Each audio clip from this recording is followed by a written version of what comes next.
আমার এই ছোট্ট সংসারটায় আহামরি কোনো কিছু না থাকলেও যা আছে যতটুকু আছে আলহামদুলিল্লাহ।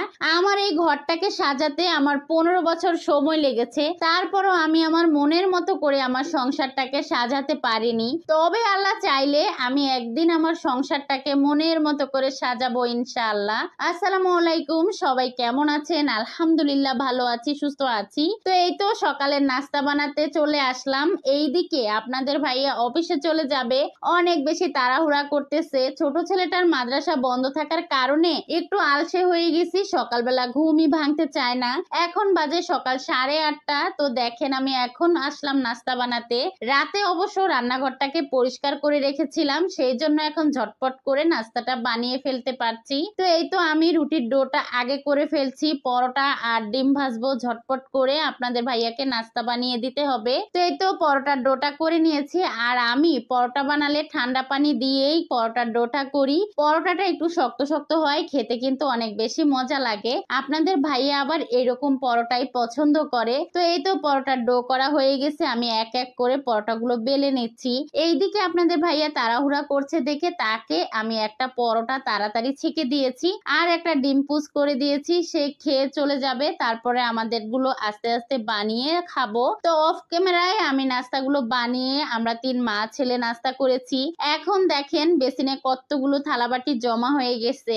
যারা বলেন ভিডিও বানানো অনেক সহজ, তাদেরকে বলতে চাই এই যে থালাবাটিগুলো দেখছেন, আমি যদি ভিডিও না করতাম তাহলে এতগুলো থালাবাটি ময়লা হতো না। শুধুমাত্র ভিডিও করার জন্যই এতগুলো থালাবাটি ময়লা হয়েছে। ভিডিও করা একদমই মুখের কথা না, ভিডিও করতে অনেক কষ্ট হয়। অথচ 3 মিনিটের একটা ভিডিও দেখে ভুলভাল একটা কমেন্ট করে চলে যায়, একবার চিন্তাও করে না এই 3 মিনিটের ভিডিওটা বানাতে একটা মানুষের কতটা কষ্ট হয়েছে। তো এই তো আমি থালাবাটি গুলোকে খুব সুন্দর করে ধুয়ে নিয়েছি।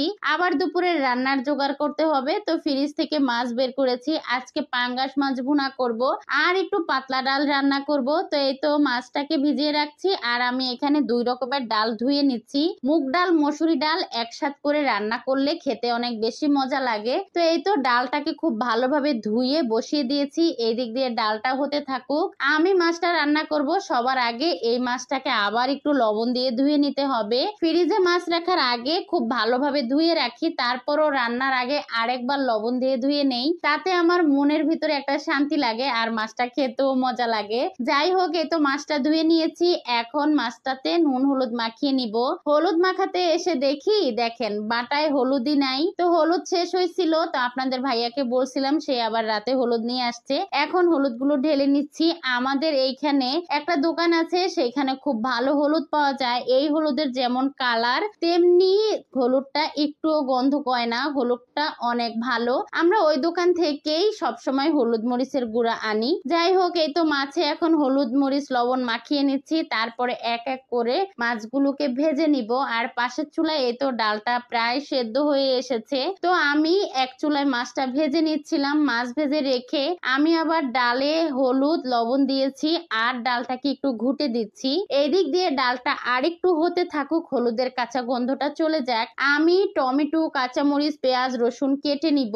আর যে মাছ ভুনা করব মশলাটাও বাটা নাই, তো মশলাটাকেও বেটে নিতে হবে। তো এই তো আমি টমেটো কেটে নিচ্ছি, তারপরে পেঁয়াজ কেটে নিচ্ছি, রসুনটাকে খুব ভালোভাবে ছিলে নিয়েছি আর ধনিয়া পাতাটাকেও কুচি করে নিয়েছি। এখন এই দিক দিয়ে এই তো ডালটাও প্রায় হয়ে এসেছে। এখন আমি এখানে দিয়ে দিব কাঁচামরিচ পেঁয়াজ আর হচ্ছে টমেটো। কিছুক্ষণ বলক আসার পরে ডালটাকে বাগার দিয়ে দিতে হবে। তো এই তো ডালটাকে নামিয়ে রাখছি, এখন আমি ডাল বাগার দিব। তো আমি এখানে 2টা শুকনা মরিচকে মাঝখান থেকে ছিঁড়ে দিয়ে দিচ্ছি। একটু ভাজা হলে এখানে পেঁয়াজ আর রসুন কুচি দিচ্ছি।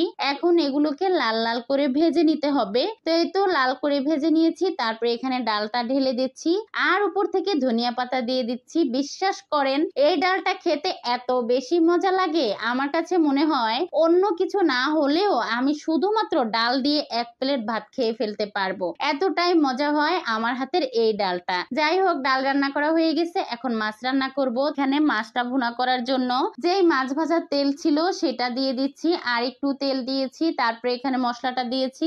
মশলাটা একটু ভাজা ভাজা হয়ে গেলে হলুদের গুঁড়া মরিচের গুঁড়া লবণ দিয়ে একটুখানি পানি দিয়ে খুব ভালোভাবে মশলাটাকে কষিয়ে নিয়েছি। তারপরে মাছটাকে দিচ্ছি আর আমি টমেটো দিয়ে দিচ্ছি। টমেটোটা দিয়ে দিয়ে একটু নেড়েচেড়ে কষিয়ে ঝোলের পানিটা দিয়ে দিচ্ছি আর একটু নেড়েচেড়ে এখন ঢেকে দিব। তো এই তো এই দিক দিয়ে আবার রান্না করতে আরো কিছুটা থালাবাটি ময়লা হয়েছিল, সেগুলো পরিষ্কার করেছি। চুলার পাটটাও রান্না করতে করতেই পরিষ্কার করে ফেলছি। তো এই তো দুপুরের জন্য ডাল আর মাছ ভুনা হয়ে গেছে। মাছ ভুনাটায় উপর থেকে ধনিয়া পাতা দিয়ে দিচ্ছি। তো আজকের ভিডিওটা আমি এখানেই শেষ করছি। এতক্ষণ ধৈর্য ধরে ভিডিওটা দেখার জন্য ধন্যবাদ সবাইকে। আসসালামু আলাইকুম, আল্লাহ হাফেজ।